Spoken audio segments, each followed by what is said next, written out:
ब्रह्मचर्य इस सनातन धर्म का लक्षण।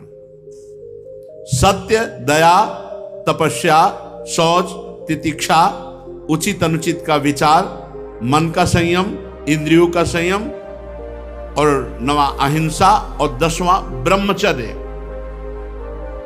ये ब्रह्मचर्य सबके लिए है। बहुत घातक है भोगों का आकर्षण। ब्रह्मचर्य के बिना पूरा का पूरा जीवन खोखला हो जाता है। मन से, वचन से और शरीर से, तीनों से ब्रह्मचर्य होता है। मन का ब्रह्मचर्य, विषयों का चिंतन ना करना। यहीं से नाश प्रारंभ होता है, पतन यहीं से होता है। ध्यायतो विषयान पुंसान संगास्ते सूपजायते, संगात संजायते कामः, कामः क्रोधो भी जायते, क्रोधात् भवति सम्मोहा, सम्मोहात् स्मृति विभ्रमा, स्मृति भ्रंशात् बुद्धिनाशो, बुद्धिनाशात् प्रणश्यति। सबसे पहला पतन जो होता है वो विषयों का चिंतन होता है। ध्यायतो विषयान पुंसान, जब हम भोगों का चिंतन करते हैं तो हमें भोगों की आसक्ति प्रकट होती, फिर संग करने का मन होता है। संगास्ते सूपजायते, जब हम विषयों का चिंतन करते हैं तो विषयों का संग करने का, विषय भोगने की इच्छा प्रकट होती है। जहां विषय भोगने की इच्छा प्रकट हुई, काम राज्य हृदय में छा गया। संगात संजायते कामा, और कामना जब बढ़ी तो सब मूढ़ता छा जाती है, स्मृति नष्ट हो जाती है। हम कौन है, हमारा क्या कर्तव्य है, हम क्या कर रहे हैं। सच्ची मानिए बहुत निकृष्ट, बहुत निकृष्ट काम। वचन से हमें कभी भोगों की बातें नहीं करनी, और शरीर से हमें कभी भोग क्रिया नहीं करनी। अधर्मयुक्त क्रिया का त्याग, धर्मयुक्त क्रिया की स्वीकृति, ये गृहस्थ धर्म और संपूर्णतया विरक्त धर्म। जो ब्रह्मचर्य रहता है उसे शरीर बल, मनोबल, बुद्धि बल, वचन बल, ये सब जागृत हो जाते हैं। वचन बल जो बोला वही लागू हो गया, जबरदस्ती आपको मानना पड़ेगा। और मनोबल जो संकल्प किया अंदर, वही बाहर क्रिया प्रारंभ हो गई, वही दिखाई देने लगा। देह बल, रात दिन मेहनत करो फिर भी थकान नहीं। आप कुछ समय तक व्यवहार करके देखिए ब्रह्मचर्य का, फिर आपको खुद पता चलेगा कि कितना आनंद प्रदान करता है ब्रह्मचर्य। ब्रह्मचारी को विषय भोग जहर है ऐसा मानना चाहिए। जैसे कितनी भी सुंदर खीर हो और कोई हमारे कान में आकर विश्वसनीय कह दे कि इसमें जहर पड़ा है तो हम बिल्कुल नहीं खाएंगे। हमारे शास्त्र कह रहे हैं, महर्षि जन कह रहे हैं कि ये विषय भोग जहर है, महान विष है, ये पूरे जीवन को नष्ट कर देता है। तो ये जब ज्ञान हो तो उसका फल है विरति। जब हमें ज्ञान हो गया तो उससे हमें वैराग्य होना चाहिए, पर नहीं, ये ज्ञान तो है कि भोगों में सुख नहीं है, भोग दुख रूप है, भोग जहर के समान है। कैसा ज्ञान है? वाचिक ज्ञान, उपदेश देने के लिए। लेकिन जब भोग सामने आते हैं तब ये ज्ञान काम नहीं करता। यदि उपासक भोगों से भयभीत हो जाए तो बच जाए, बहादुरी नहीं, भागना पड़ेगा इसमें। एक बार पूज्यपाद सिउड़िया बाबा जी ने स्वप्न देखा। स्वप्न में भी कितने सावधान हैं। भिक्षाम देहि, एक घर में आवाज लगाई, नारायण नारायण। तो एक माई निकली, सुंदर अप्सरा, हीरे जवाहरात से, रत्नों से भरी हुई थाल, आवाज एक घर में लगाई और सैकड़ों घरों से निकल आई और सब एक से एक सुंदर और चारों तरफ से घेर लिया और मुस्कुराना, हाव भाव प्रकट करना। बाबा भागे और बहुत जोर के भागे और कई किलोमीटर तक भागते रहे। फिर पीछे मुड़ के जब देखा कि कोई नहीं दिखाई दे रहा, तब खड़े होकर सांस ली। जब सांस ले रहे थे तो आंख खुल गई, आंख खुल गई तो नारायण नारायण नारायण। अच्छा हुआ कि स्वप्न में भी भागे, भागने से ही बचोगे। यहां जीतने की चक्कर में मत पड़ना, बहुत धोखा है। ये मन बहुत धोखेबाज है। यदि कोई विषय से ऐसा भय रखे जैसे सांप, बिच्छू या सिंह, कोई सांप आके गले लगना चाहे तो आप क्या करोगे? भागोगे ना। और बाघ देख लो, सिंह देख लो, भागोगे ना। ऐसे ही विषय भोग की इच्छा वाले कोई शरीर तुम्हारे नजदीक आ रहा है और तुम्हें भय नहीं लग रहा है, उसका मतलब है मरना चाहते हो, भ्रष्ट होना चाहते हो, नष्ट होना चाहते हो। सिंह आ रहा तुम्हें भागना नहीं सुनाई दिया, सांप दौड़ रहा तुम्हारी तरफ भागना नहीं सुनाई दिया। ऐसे ही भोग तुम्हारी तरफ आ रहा, तुम भागे नहीं, मरना चाहते हो, मरोगे तुम।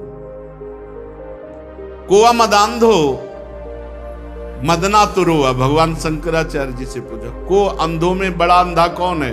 बोले जिसको काम सता जाए, जो काम से युक्त हो गया, काम से व्याकुल हो गया, वो सबसे बड़ा अंधा है, वो कुछ नहीं समझ पाएगा। आप बड़े मजे से भोग को देखते हैं और भोगते हैं और फिर विचार करें ब्रह्मचर्य असंभव। जैसे जलेबी है, एक बार चख लिया तो जलेबी नाम लेते ही वो कुरकुराहट वो मुंह में आ जाएगा, नहीं आ जाएगा? इसे कहते हैं तृष्णा। भोग भोगा, अब वो तृष्णा जहर की तरह तुम्हारे हृदय में बस गई। अब वो भगवान निकाले तो निकाले, नहीं तो पूरा जीवन भर मार देगी। भोगों का जहर तृष्णा, तृष्णा। अनंत जन्मों से हम भोगते चले आ रहे हैं, इसलिए हमारी परवशता हो गई है। परवशता, इंद्रिय और भोगों में विवशता, हम हार चुके हैं। लेकिन मोक्ष का रास्ता जितेंद्रियता से जुड़ता है, परवशता से नहीं। इसलिए आपको एक इंद्रियों के भोगों से जीतना पड़ेगा, लड़ना पड़ेगा। भटकते रहने से ये जन्म भी चला जाएगा, जैसे और जन्म चले गए। बहुत बार ये सब भोगा है। देवराज इंद्र भी बने होंगे कभी न कभी, बहुत बार, बहुत बार सब। लेकिन भगवान के प्रेमी भक्त कभी नहीं बने जिंदगी में, पक्की बात। इस बार अवसर मिला है भगवान से प्रेम करने का। कोल्ले जी अल्ल जी के चरित्र में नहीं आता कि बचपन से बैरागी और एक राजा की उपवन वाटिका में वो शयन कर रहे थे, वहीं वो सब राजकुमार और सब वैभव सब देख करके उनके मन में ऐसी लालसा आ गई कि यार ये सुख तो बहुत बढ़िया है। तो भगवत प्राप्ति रुक गई और उनका अगला जन्म हुआ और राजकुमार से मित्रता हुई और सारे भोग उनको। अगर कोई वासना लेकर इस मार्ग में, तो फिर पहले वासना पूर्ति होती है।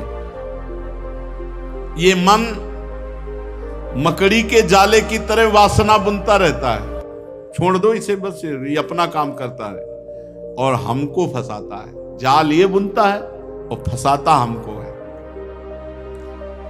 इसीलिए उपासक मन के जाल को बनने ही न दे।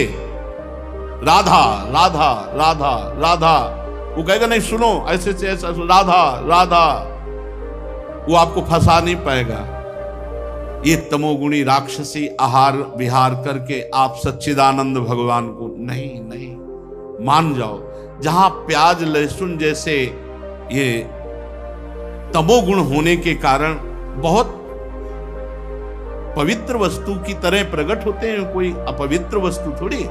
आप देखो, जहां आलू प्रकट होती है, शकरकंद प्रकट होती है, ठीक उसी खेत में वैसे ही ये प्याज लहसुन प्रकट होते हैं। ये कोई ऐसा थोड़ी कि हत्या वाला दोष या किसी तरह गलत तरह से बनाया गया पदार्थ हो।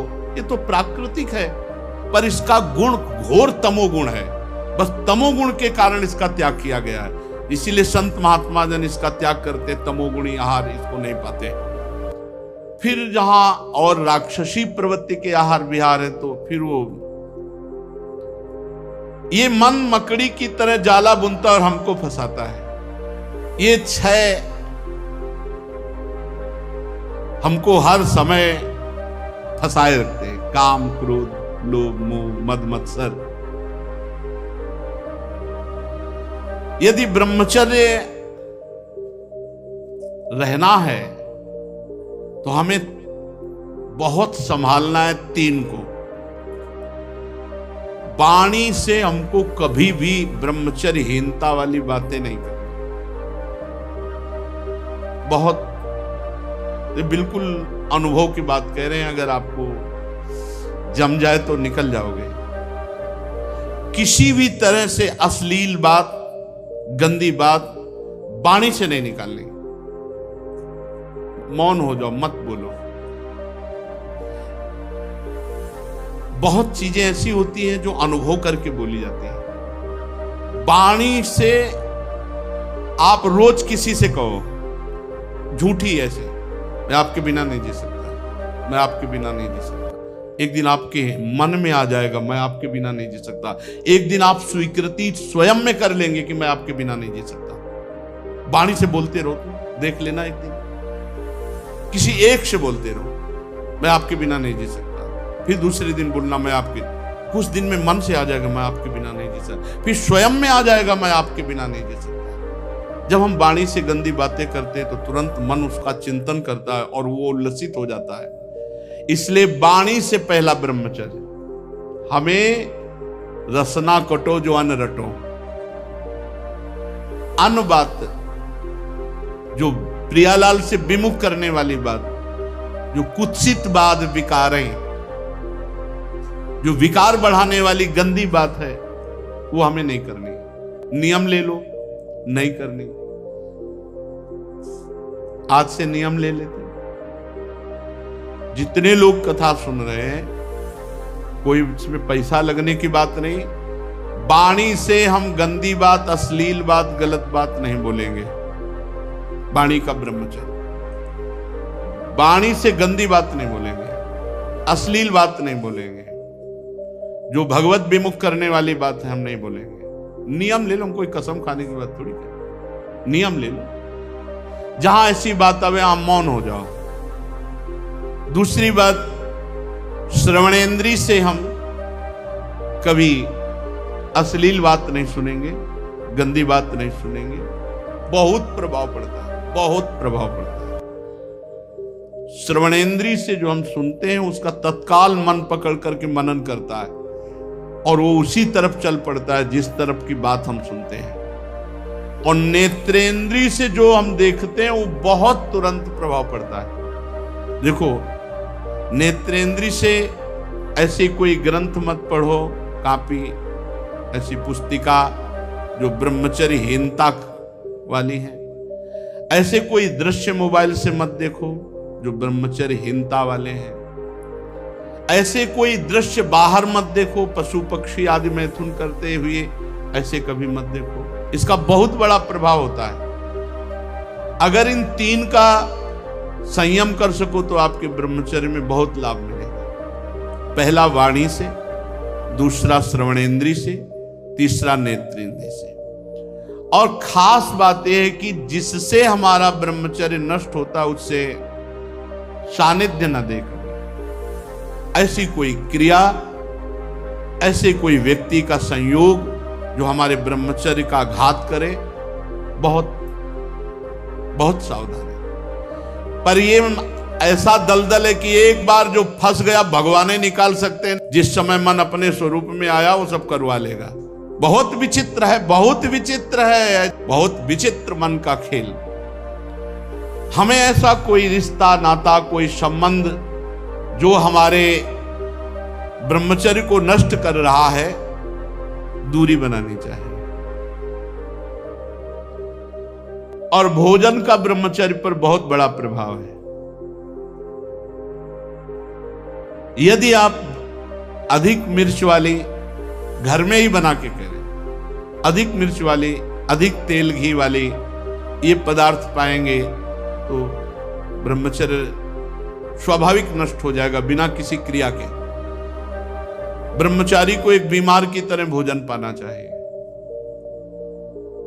जैसे मूंग की दाल है, घिया की सब्जी, रोटी, बस क्योंकि उसे पावर की जरूरत नहीं है, उसे अधिक पावर की जरूरत नहीं, स्वयं में सामर्थ्य सुरक्षित है, इसलिए बाहरी पदार्थों से बादाम चबा रहे हैं, काजू चबा रहे हैं, हलवा खा रहे हैं, और बहुत प्रकार के मीठा आदि। मीठा तो ब्रह्मचर्य में थोड़ा बस ले ले, इसके बाद अधिक मीठा भी वो जहर का काम करेगा, स्वाभाविक ब्रह्मचर्य को नष्ट कर देगा। जो भोजन कब्जियत बनाती है, अगर ऐसा भोजन पाया जाएगा तो ब्रह्मचर्य अपने आप स्वप्न दोष के रूप में नष्ट हो जाएगा। सात्विक भोजन, पेट साफ, बहुत आवश्यक। हल्का भोजन, कम मात्रा में, पेट उधर, तो बहुत सुंदर आपके भजन की वृत्ति बढ़ेगी, आपका ब्रह्मचर्य बहुत लंबे समय तक अबाध चलेगा।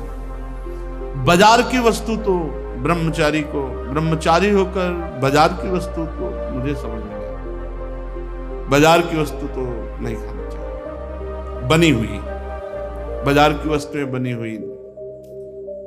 एक ही चीज को आप गौर से पा करके किसी एक चीज को बाजार की, फिर देखो आपके अंदर स्फुरणा क्या होती है, पहले कैसे हो रही थी, फिर कैसे हो रही है।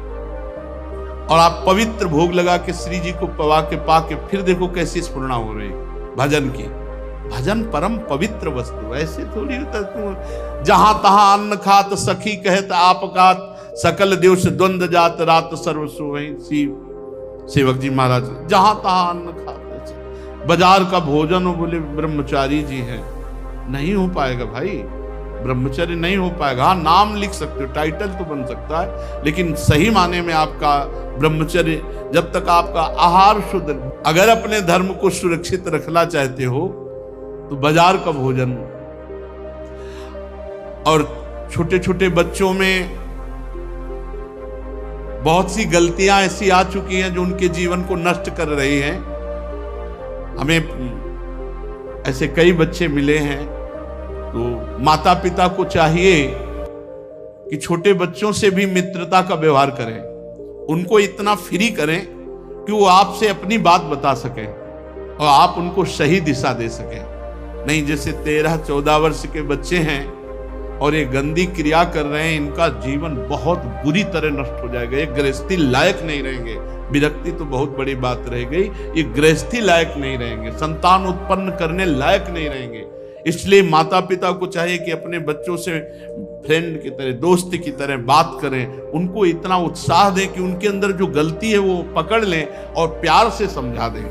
अगर हम बार बार बच्चों को समझाएंगे, नए नए बच्चे अभी गलत मार्ग में जो जा रहे हैं वो सुधर जाएंगे। हमारे सनातन धर्म का लक्षण है ब्रह्मचर्य।